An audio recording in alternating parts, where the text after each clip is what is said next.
do professor autônomo, querendo ou não, é professor dos mais abastados, de quem tem condições para pagar um professor autônomo, né, como essência. Agora, pensando nisso, se eu quero também, como professor, além de fazer aqueles que têm condições de pagar as aulas, né,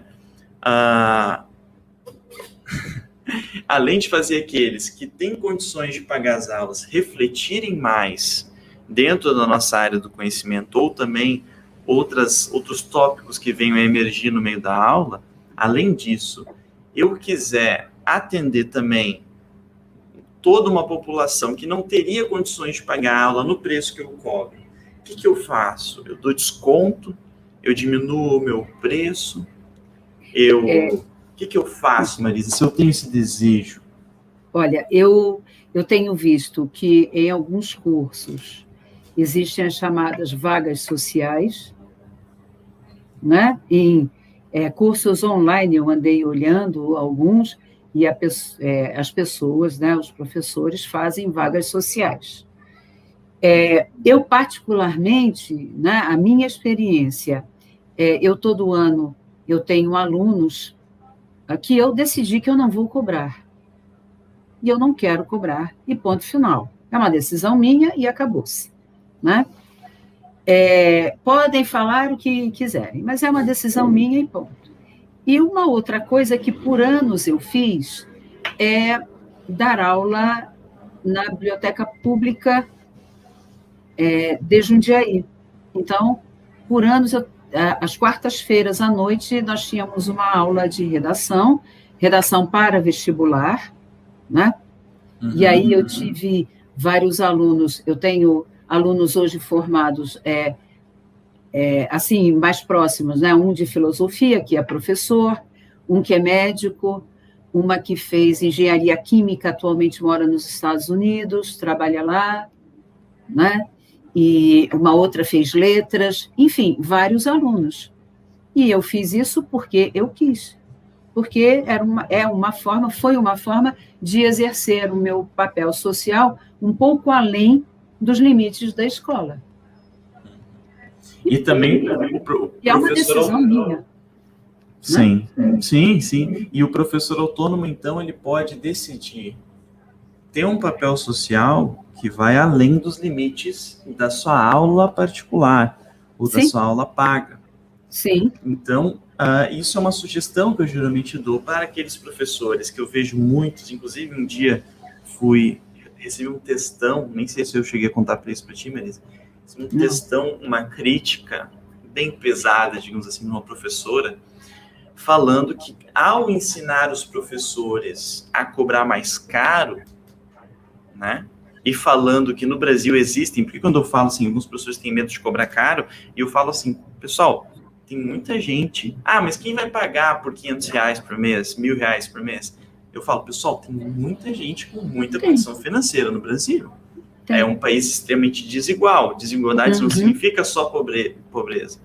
Significa desigualdade, ou seja, alguns retêm uma boa quantidade de dinheiro, né, que a gente não consegue nem imaginar, e alguns não, a maioria, grande maioria, infelizmente, tem uma condição financeira muito precária.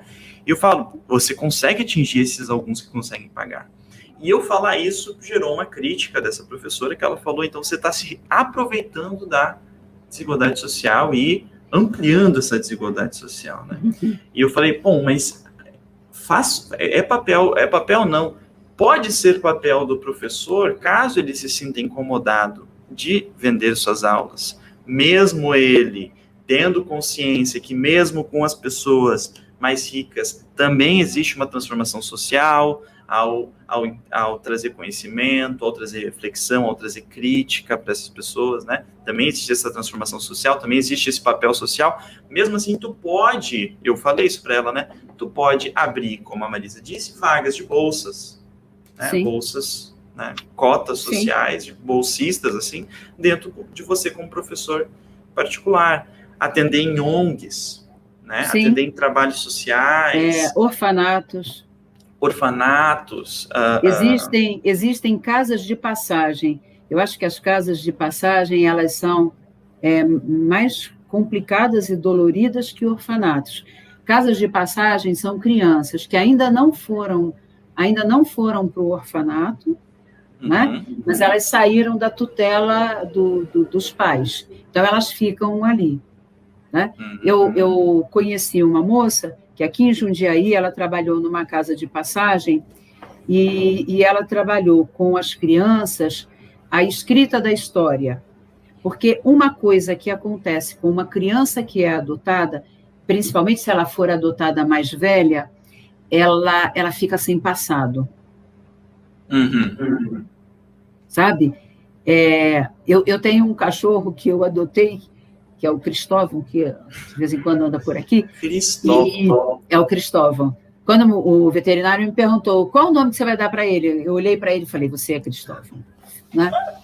E aí quem olha para um cachorro e diz você é Cristóvão? Cristóvão, tanto nome para cachorro. Veio assim, Cristóvão, e ficou. Né? O Cristóvão. Então. E o Cristóvão, eu não sei nem a idade dele, nós estimamos a idade dele. Né? Mas eu não sei do passado dele, eu não sei como ele viveu, dos temores que ele apresenta hoje. Ele tem medo de chuva, de temporal, ele fica angustiado, rodando pela casa. Imagine uma criança. Né? Então, ela fez um trabalho de escrever essa história, e aí um livro. E essas crianças, então, levaram esse livro, né? Levariam esse livro quando elas fossem adotadas. Que legal, que Quer lindo dizer, isso.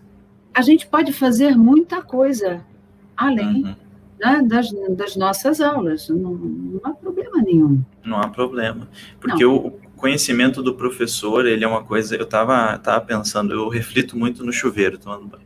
Quando eu tô tomando banho, eu estou pensando na vida. Enquanto eu estava tomando banho um dia desses, eu pensei assim, cara, hoje em dia eu trabalho com que tem aquelas pessoas que falam, né, o petróleo do século XXI, o que é o petróleo, o que é o ouro do século XXI. Sim. Eu estava pensando, né, eu trabalho com 3 coisas, né, a atenção das pessoas, né, porque marketing é atenção, né, você chamar a atenção, o princípio do marketing é você chamar a atenção e você converter essa pessoa, né, para, enfim, provocar uma ação, né, chamar a atenção e provocar uma ação, seria isso. Mas, então, a atenção, dados, né? Sim. Big data e tal, né? Por quê? Porque eu anuncio na internet, então, tecnicamente, estou comprando dados do Facebook para anunciar para as pessoas. Não, eu sou um comprador de dados, né? Com todas as consequências sociais que isso ocorre também, mas isso é um assunto para outra coisa. E, em terceiro, conhecimento, né? Porque eu ensino professores, né, geralmente. Então, são os 3, né? O ouro, o petróleo e o diamante do século XXI. E o conhecimento é a grande riqueza, né? É a grande riqueza, porque a informação um dia foi, mas a informação não é mais, porque a informação está a alguns cliques. Alguns cliques. Aquele professor de história que era erudito por decorar as datas, ele está totalmente datado. Não, já era. Já era.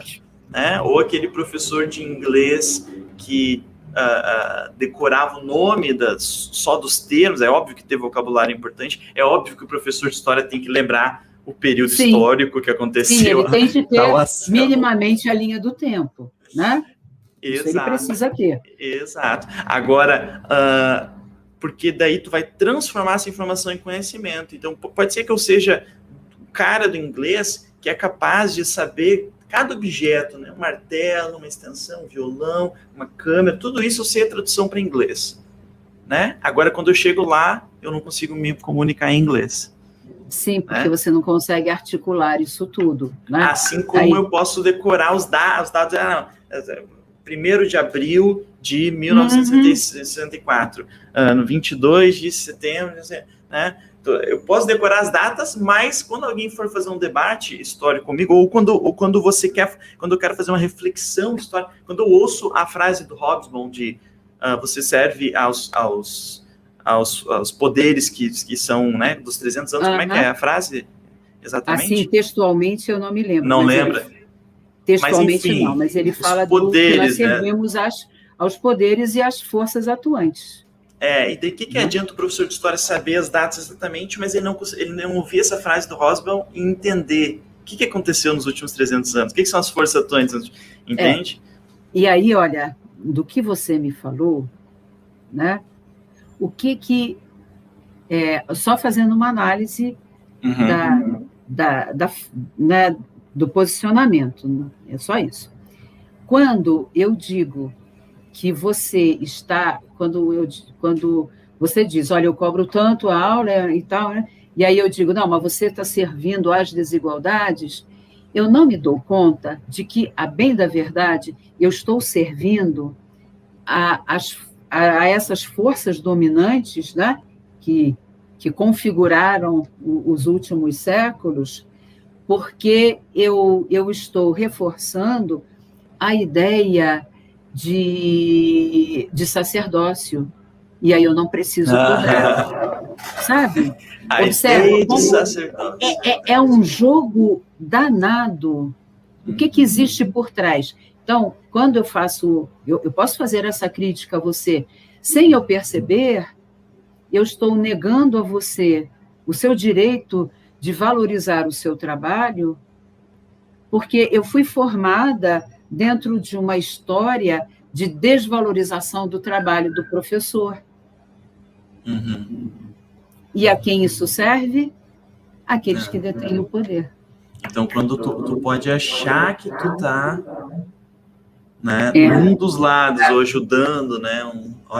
Mas, a bem da verdade, a gente está fazendo uma outra coisa. Assim como eu posso ser super... seguir o sacerdócio, como tu disse, e ir lá, né, ser um professor de violão. Não, então eu vou me aposentar como professor de violão pago, vou viver de sol e bananas, como eu disse, brincando antes, vou viver de alguma coisa extremamente barata, né, e vou lá e vou me dedicar todo dia a dar aula em uma comunidade, em uma favela, em um grupo de pessoas que não teriam oportunidade de ter aula de violão. Eu vou lá, vou dar aula, e daí aquelas pessoas falam assim, chegam numa aula um dia, ô professor, vamos para uma festa hoje de noite? Pô, que festa é essa? Vai rolar um baile funk aqui. E daí eu falo assim, mas isso aí não é festa, não é música, não é cultura.